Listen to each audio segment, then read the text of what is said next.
suppose that's what we should focus most of our attention on. So we'll start with the first game of the morning, the Women's Challenge Cup final, which finished Leeds 16, Castleford 10. It was 10-all at half-time. The referee was Cameron Worsley, who I'm told is from Castleford, but I'm not certain whether that's true or not. But we had a couple of fan views on this one. Do you want to give us the first one, Alan, and I'll give us the second one?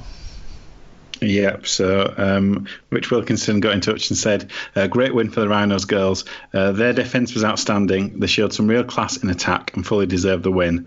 Same old Cass, always choking. And Carsten said, what a tense game, and Leeds won it with an outstanding defensive effort. Is this finals losing streak in the heads of the Cass players now? Well, I mean, it's both sides, isn't it? So... Rob was talking about how many finals he's watched them lose to Leeds, and how he tried to say all them wins over Leeds in the regular season for both the women and the men has overcome all those defeats, but I didn't believe him for a second. No. So nice deflection. You can't bullshit a bullshitter. That's the kind of thing that I would say.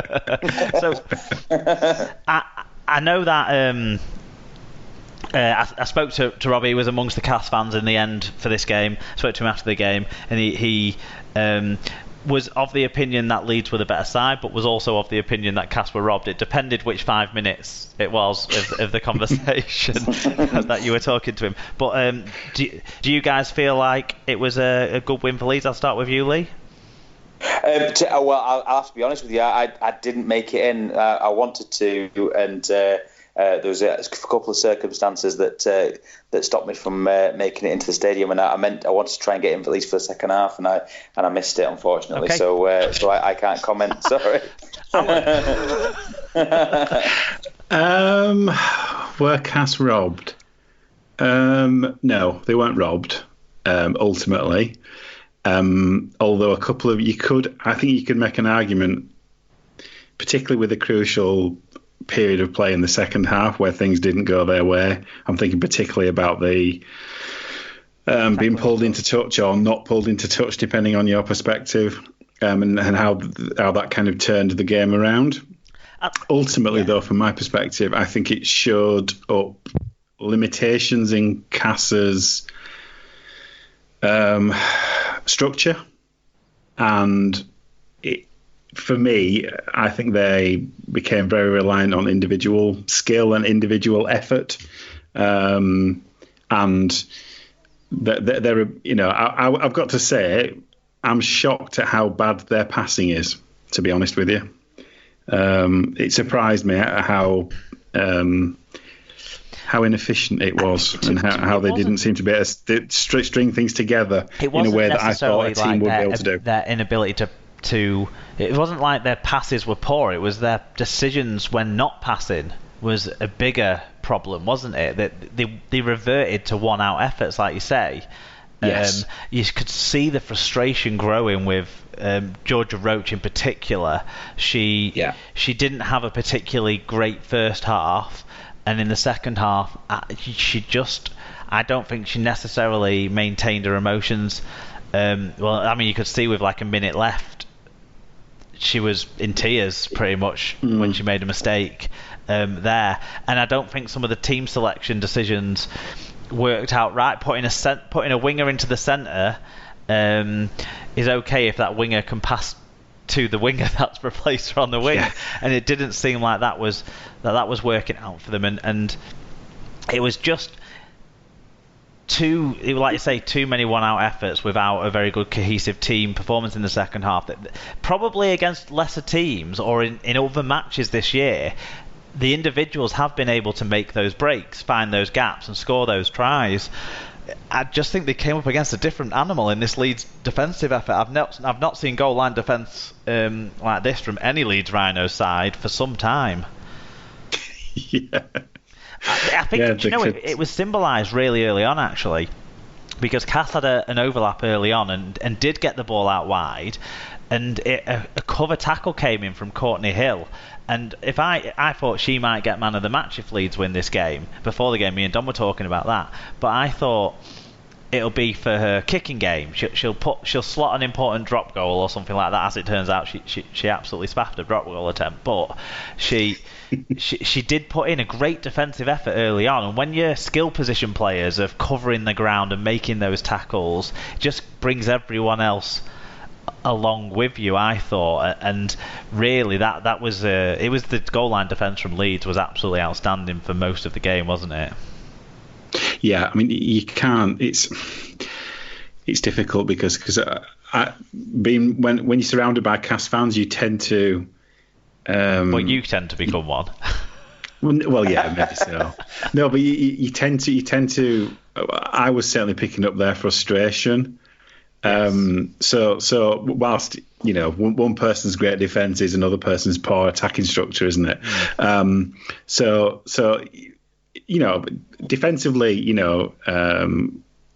Leeds managed to limit a team that's been scoring a lot to basically 2 scores, and you've got to commend them for that. But I do ultimately lay responsibility for that lack of a cohesive structure in Cass's attacking efforts.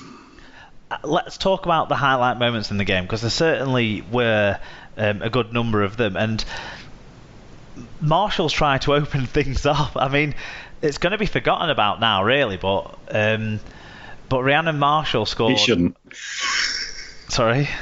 It shouldn't be. No. It was an excellent try. It was a fantastic try. She managed to outstrength and outpace the entire opposition. The one thing Leeds did right was push her into the corner, which made this kick a bit more difficult. Well, a lot more difficult. But that was a fantastic try. But everything else, I think, that was highlight in this game, be it great goal line defence. There was a one-on-one tackle from Caitlin Beavers, which I was convinced she had no chance when the girl broke through. Now, it actually got pulled back.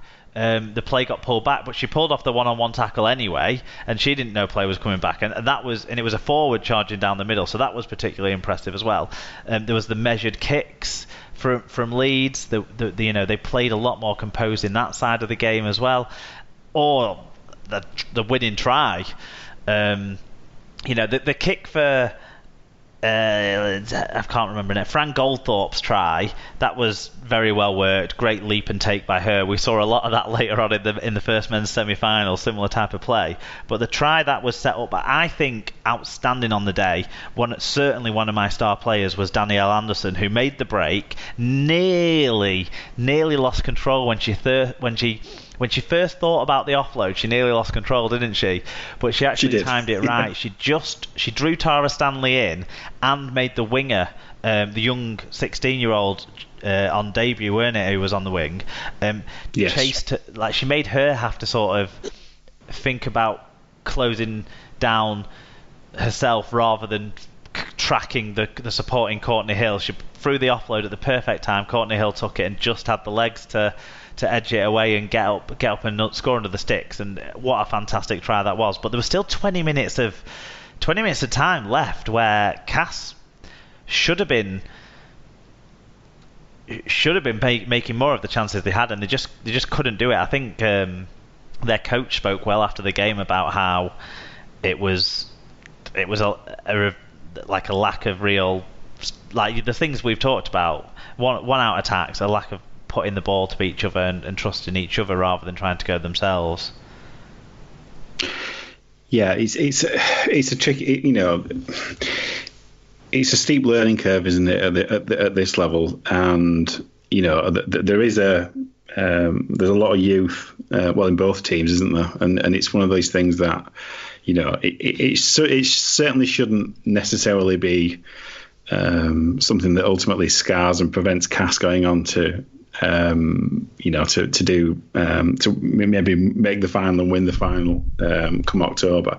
But yeah, I still think they're still probably the best team. It's just one of those things that it's a learning curve for for those players. A player for Cass that I was very impressed with was Sinead Peach, their number 9. And I think they did, when she stopped running from dummy half, and she seemed to come out of the hooking position for a period and sort of play a bit more of a ball distributing role. And when that happened, I think they lost a little bit of their ability to change the field position around, and so that didn't help. But was there anyone who stood out for you other than the players I've already talked about? No, I mean, the only player I noted particularly was Courtney Hill in terms of her ability to, as you say, to control the game ultimately, and that I think that made the difference. So for me, quite rightly picked as player of the match. Okay, let's move on to the first semi-final then. Leigh, you better have watched this, otherwise I don't know why you're on the show. I did. I was there for this one. Excellent. It was your Wire taking on the Black and Whites of Hull FC. It was 10-8 to the Wire at half time, so it was a narrow advantage at that point. It finished up 22-14. It looked slightly more comfortable than it was, with a last minute try from Joe Philbin getting that scoreline out there. Robert Hicks was the referee. We do have some individual stats from this, so we'll read those out. Darryl Clark, 44 tackles, 104 metres. Steph Ratchford, 120 metres. Tom Lynham, 113 metres. And Mike Cooper, 104 metres. Then for the losing Hull FC side, shocker, Danny Houghton, 62 tackles. Scott Taylor, 1 try, 40 tackles. Carlos Tumavavi, 140 metres. And Mark Minicello, 127 metres. Leigh, do you want to give us the first of the fan reviews, and we'll rotate through? Go Leigh, Alan, me. We'll do that. Yeah, no worries. So first one comes from Paul O'Brien, 1976. A great game that was anyone's with 5 minutes to go. Warrington just too good for a spirited Hull side. Tom Andrews says, ball jobs beat couple. It was a good tight game. Austin's kicking game the difference.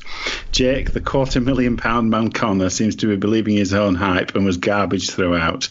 The good news for SLP is 2 final tickets up for grabs. Paige is off to Primark after all.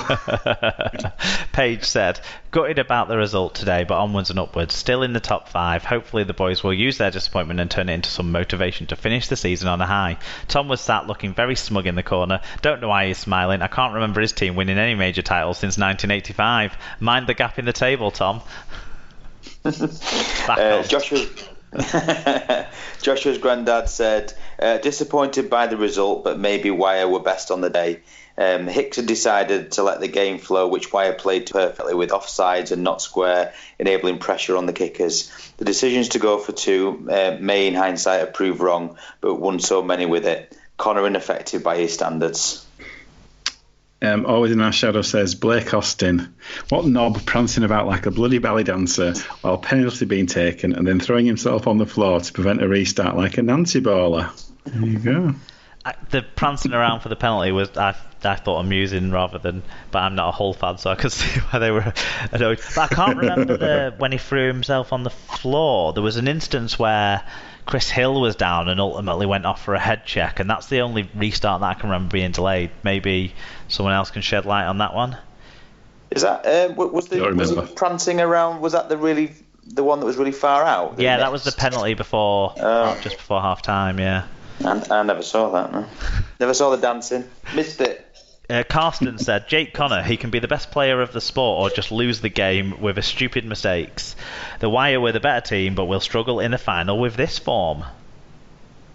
At Mike Dodd 22 said, where has that team been for the last few weeks? A superb performance from the lads. Thought Patton got us going when he read the play, causing Nalango knock on for the first Wire try and then kicking well for Curry's try. Austin then took over with his kicking, controlling the game thereafter. Hopefully we can now kick on and secure second place. And finally on this one, Scoots, Sarah says, plenty of factors I could blame, but ultimately Wire wanted it more. Their forwards laid the platform for their backs and had their better position. We threw away chances we had. Yeah, quite a bit of that stuff there from the Hull fans kind of reflects what a couple of the Hull fans who were sat. Maybe we had because we were kind of in the RFL pre-sale tickets part of the ground. We had a mixture of people around us, and they were all really great, the people we had around us, and the Wire fans and the Hull FC fans were all very good during this game, enjoying what their team were doing. but not being bad losers or bad winners at the end of it as well. Everyone got on really well, and the whole fan who was sat next to me was a really nice old chap, and he basically said Blake Austin's kicking game was very composed, where